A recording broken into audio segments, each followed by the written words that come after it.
Kalau dari pandangan kita ya, kita ngelihatnya emang eh, faktor utama yang menyebabkan koreksi saat ini adalah sentimen negatif dari inflasi yang tinggi tersebut ya. Inflasi tersebut memang udah bisa dibilang udah di luar batas toleransi dan tidak terkendali lah di US. Oleh karena itu market ngelihatnya Hmm. wah ini the Fed harus segera menaikkan bunga dengan agresif untuk mengendalikan inflasi gitu. Tentunya kenaikan bunga ini sendiri itu punya konsekuensi juga ke depannya. Konsekuensinya adalah ekonomi US itu dipaksa melambat. Nah, pelambatan ekonomi itu biasanya kalau diasosiasikan di pasar itu adalah suatu hal yang negatif gitu ya. Jadi ya saat ini ekspektasi akan Hmm. pelambatan ekonomi uh, global di level global sendiri itulah yang menjadi sentimen negatif di pasar kita. Nah, lalu sebetulnya uh, kalau di sisi domestik sih sebetulnya kita relatif lebih bagus ya, karena fundamental ekonomi kita juga lihat dari neraca dagangnya positif, lalu juga pertumbuhan ekonominya semakin baik karena ada relaksasi pasca COVID dan juga ada hasil ekspor komoditas seperti batu bara dan CPO yang sekarang harganya lagi tinggi-tingginya begitu. Jadi ya memang menurut saya memang biang keroknya itu sih inflasi global dan US yang memang tinggi begitu. Oke. Nah, em, kalau misalnya tadi kan kita tahu ya, Amerika karena dia memang sebagai produsen dan konsumen terbesar dunia gitu ya. Makanya kalau ada penurunan ekonomi ya mereka batuk-batuk kita udah ketepar gitu kan katanya udah udah parah gitu ya. Makanya betul berdampak ke Indonesia. Nah, cuman kayak pertanyaannya sampai kapan sih kira-kira inflasi di Amerika ini akan terjadi gitu? Kalau Mas Fikri prediksi gitu. Ya jadi Apakah ini udah peaknya atau belum gitu? nah ini pertanyaan semua orang ya. Kita nggak tahu peaknya Hmm. kapan, tapi satu hal yang pasti ya, mungkin inflasi Amerika Hmm. dalam 2-3 bulan ke depan dalam jangka pendek itu masih di level segini atau masih tinggi gitu.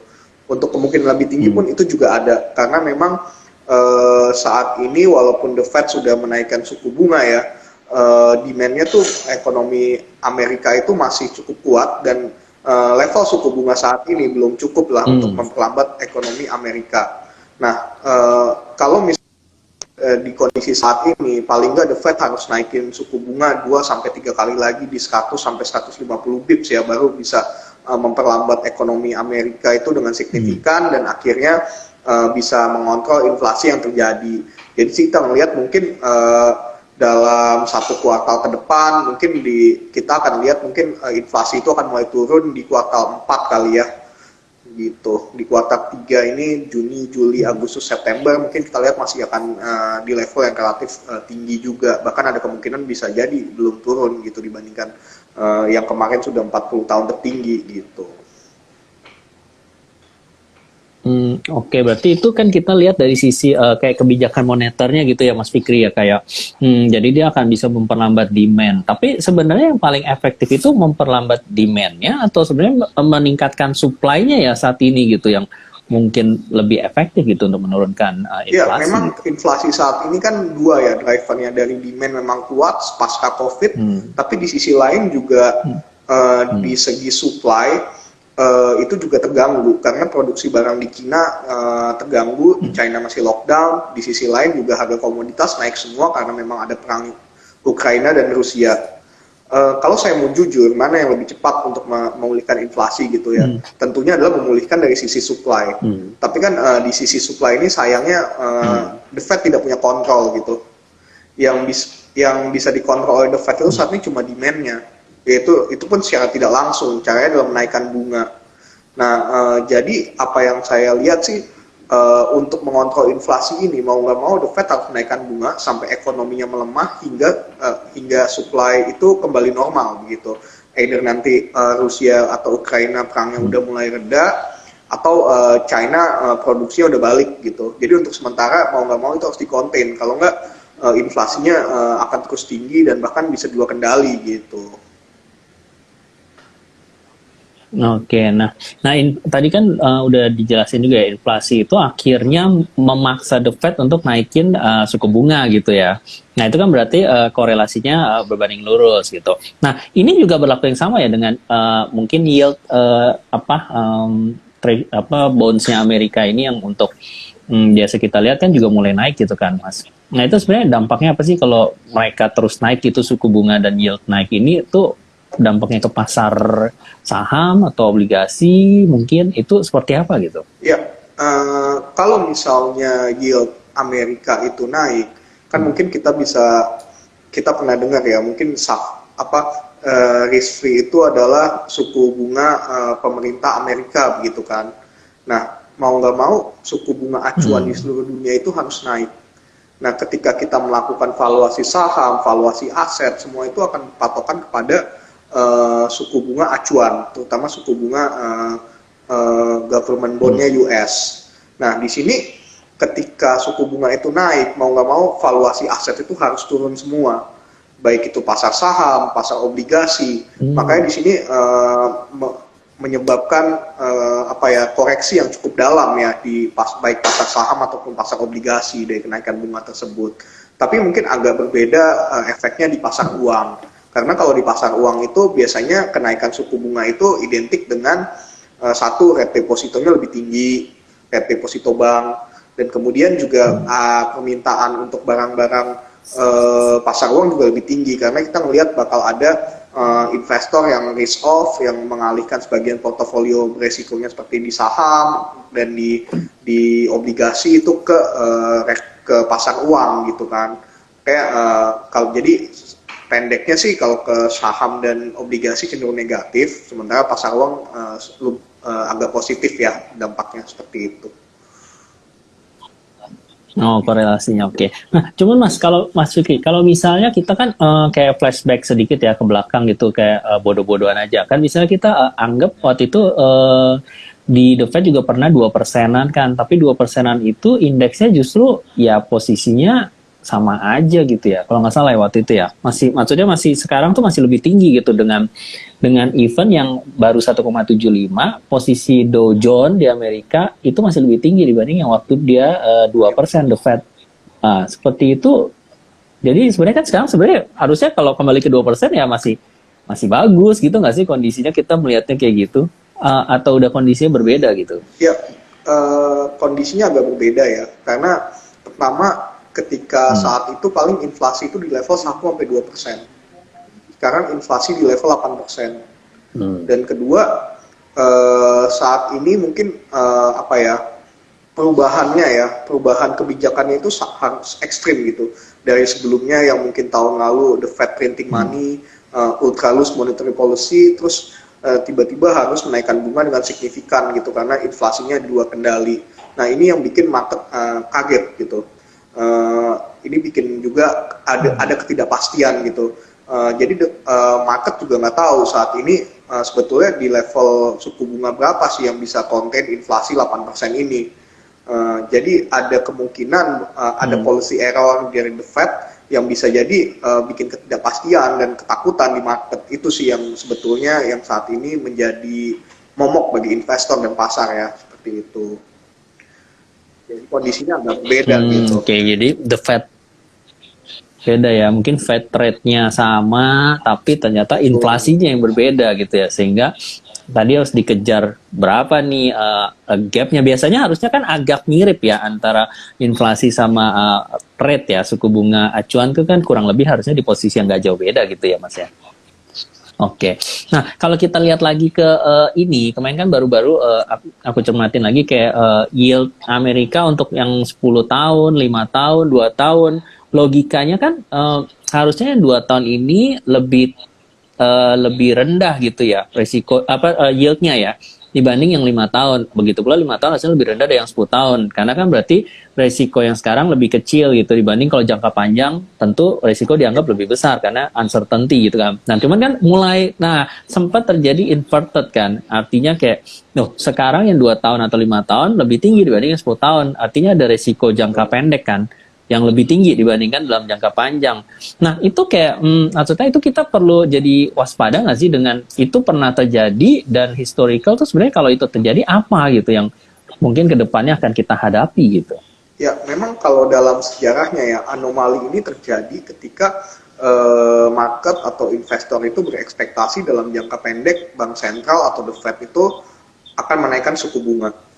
Nah, karena kan the Fed menaikkan suku bunga, otomatis suku bunga jangka pendek itu naik begitu kan. Nah, kemudian biasanya kenaikan suku bunga the Fed itu akan diikuti oleh perlambatan ekonomi atau resesi seperti itu. Nah, ini yang membuat itu merupakan indikator bahwa pasar saat ini sentimen itu sedang negatif gitu, sedang melihat bahwa secara dalam jangka pendek hingga menengah ekonomi itu akan melambat. Ekonomi yang melambat itu ya menyebabkan sentimen, ya menyebabkan pasar terkoreksi begitu. Jadi ya itu sih yang bikin market agak ketakutan saat ini. Terus juga dalam historinya itu memang setiap terjadi hal yang demikian gitu ya, itu sih biasanya memang kejadian sih resesinya seperti itu. Maka kalau berdasarkan data historikal, tapi sekali lagi ini akan sangat tergantung oleh respons the Fed gitu. Kalau misalnya nanti ternyata di tengah jalan the Fed melihat wah ternyata ekonomi melambat lebih banyak dari perkiraan kita gitu, ada bisa jadi juga the Fed-nya nanti stop untuk naikin bunga dan ekonominya nggak resesi, itu bisa juga. Tapi sekali lagi kalau dalam lihat secara histori sih memang ini salah satu indikator yang cukup akurat begitu untuk memprediksi resesi di masa depan. Oke, dan ya kekhawatiran resesi, pasar turun itu wajar ya, karena mungkin tercermin di IPS-nya emiten-emiten yang akhirnya turun gitu ya ke depan, sehingga valuasi sekarang kalau kemarin ya aku lihat-lihat aku cek itu sebenarnya mungkin S&P 500 itu sebenarnya wajar PI-nya, tapi karena lu mengekspektasikan IPS-nya turun, berarti kan ke depannya berarti akan jadi mahal, sehingga lu mesti adjust lebih turun lagi harga-harganya gitu Ya, kurang lebih ya. Itu yang akhirnya begini, kenapa drive marketnya turun mungkin gitu ya. gambarannya begini. Selama ini kan kita ngelihat suku bunga the Fed itu 0,25% ya. Dan itu ultra loose monetary policy, perusahaan-perusahaan itu selama ini jadi karena biaya utangnya murah gitu ya, banyak yang hidupnya pakai hutang gitu kan. Equity-nya dia bayar buat bayar dividen atau buat beli share buyback yang naikin harga saham gitu. Nah, tapi sekarang kalau misalnya biasanya bayar bunga 0,25%, terus tiba-tiba suku bunganya naik jadi 0,75, itu beban bunga perusahaan tuh jadi 3 kali lipat. Jadi ya mau nggak mau ya ini EPS perusahaan itu harus turun sih, dan makanya kita lihat koreksinya dalam di S&P 500 gitu. Ya, ya. Nah, tapi kalau kita ngomong ke Indonesia nih ya, balik lagi. Sebenarnya kan kalau resesi itu kan kalau pertumbuhan GDP-nya 2 kuartal berturut-turut negatif. Misalnya kuartal 1 kan Amerika udah negatif nih. Kuartal 2 kalau negatif lagi ya mereka officially resesi gitu kan. Cuman di Indonesia kan kita masih positif nih. Dan mungkin kuartal 2 maybe ya, mungkin positif juga. Nah, kalau apakah kita, jadi sebenarnya kita perlu khawatir atau enggak nih ya, tadi walaupun tadi kita tahu Amerika mungkin dampaknya global nih, karena perdagangannya juga global kan. Kita juga punya jalur perdagangan di sana. Tapi sebenarnya kita perlu sekhawatir itu atau sebenarnya menurut Mas Fikri kita udah bottom ya, kalau misalnya baik pasar saham ataupun obligasi gitu. Kalau menurut kita perlu, menurut saya ya, kita masih perlu berhati-hati sih dalam jangka pendek. Karena begini Mas, ketika resesi secara historikal itu demand untuk komoditi dan harga komoditi itu akan turun gitu. Nah itu juga kita tahu ekonomi Indonesia itu sangat tergantung dengan harga komoditas, baik dari fundamentalnya maupun pasar sahamnya gitu. Pasar sahamnya kita banyak saham-saham yang di saham komoditas ya begitu. Dan kita lihat juga harga komoditas saat ini tuh masih relatif tinggi, yang artinya belum koreksi. Nah, ketika nanti US sudah mulai resesi, yang kita takutkan adalah komoditasnya tuh akan semakin turun dan bisa terjadi koreksi yang cukup dalam gitu. Jadi ya ini bisa berefek ke banyak macam-macam. Kalau ke Indonesia, dari neraca dagang kita bisa negatif lagi, bisa juga kalau misalnya neraca dagang negatif itu nanti rupiahnya juga melemah. terus juga laba emiten nanti juga akan turun. Jadi ya efeknya juga lumayan luas ya kalau untuk resesi. Jadi ya memang kita masih harus waspada gitu. Oke. Kalau betul banget ya, setuju. Jadi kalau memang resesi itu akhirnya kita kayak ya komoditi turun dan kebetulan harga-harga saham komoditi juga lumayan sudah naik berkali-kali kan sejak misalnya tahun lalu gitu.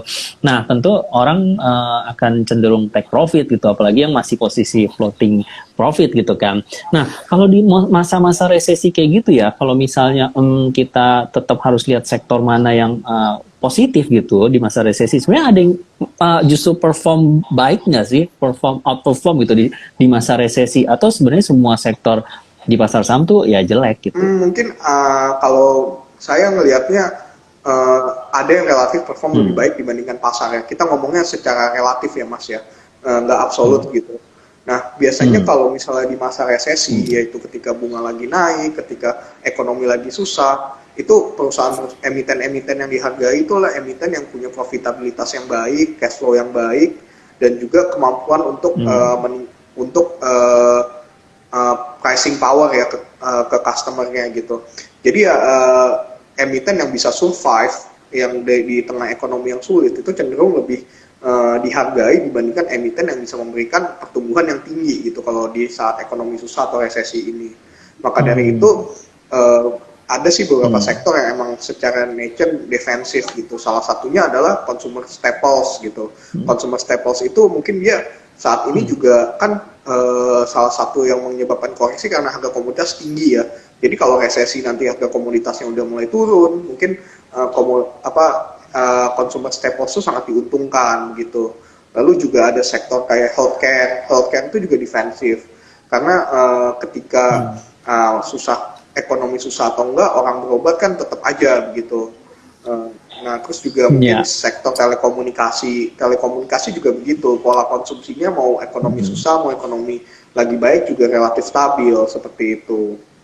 Ya mungkin kalau misalnya historikalnya sih kita melihat ketika pasar mulai menuju resesi, sektor-sektor tersebut tuh cenderung lebih perform seperti itu.